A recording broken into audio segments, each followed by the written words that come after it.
नमस्कार, आपण पाहत आहात आपल्या हक्काचे न्यूज चॅनल, ज्याचे नाव आहे ठळक घडामोड। कोपरगाव बाजार समितीच्या अनियमिततेच्या कारभाराची चौकशी अखेर सुरू। काँग्रेसचे नेते विजय जाधव यांनी कोपरगाव कृषी उत्पन्न बाजार समितीत मोठ्या प्रमाणावर झालेल्या भ्रष्टाचाराचा आरोप करत या संदर्भातील संपूर्ण पत्रव्यवहार निबंधकाकडे सादर केला होता।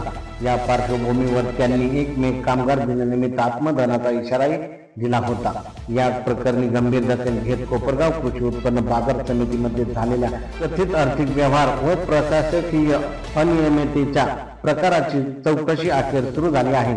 जिल्हा उपनिबंधक सहकारी संस्था नाशिक यांनी या संदर्भात कारवाईची प्रक्रिया राबवत बाजार समितीचे सचिव यांना तात्काळ सक्तीच्या रजेवर पाठवून त्यांच्या कार्यकाळातील विविध बाबींवर सखोल चौकशी करण्याच्या सूचना चौकशी अधिकारी यांना देण्यात आल्या आहेत। विशेष म्हणजे या प्रकाराच्या चौकशीसाठी नियुक्त अधिकाऱ्याने कार्यभार अधिक असल्यामुळे चौकशीस विलंब होईल असा युक्तिवाद करत दुसऱ्या अधिकाऱ्याची नियुक्ती करण्याची मागणी केली होती। मात्र जिल्हा उपनिबंधकांनी मागणी स्पष्टपणे फेटाळून लावत मूळ चौकशी अधिकाऱ्याला चौकशीचे पूर्ण अहवाल सादर करण्याचे आदेश दिले आहेत। त्यामुळे आता चौकशीचे लक्ष अधिकाऱ्यांच्या जबाबदारीकडे वळले आहे। या संपूर्ण प्रकरणात काँग्रेस नेते विजय सुधाकर जाधव यांनी महत्त्वाची भूमिका बजावत 23 एप्रिल व 30 एप्रिल 2025 रोजी जिल्हा उपनिबंधकाकडे तक्रारी सादर केल्या होत्या। त्यांनी बाजार समितीमधील आर्थिक अपारदर्शकता, प्रशासकीय निष्काळजीपणा आणि संभाव्य भ्रष्टाचाराच्या घटना उघड केल्या।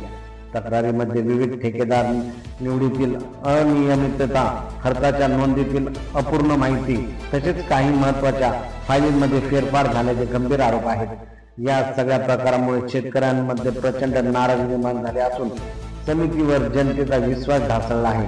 विजय जाधव यांनी पार्श्वभूमीवर दोषींवर कठोर कारवाई करण्याची मागणी केली आहे। या चौकशीतून कोणते तथ्य बाहेर येईल आणि कोपरगाव बाजार समितीच्या कारभारात कोणता बदल घडतो याकडे सर्वांचेच लक्ष लागून राहिले आहे। प्रतिनिधी नवनाथ चौरे सोबत ठळक घडामोड, कोपरगाव।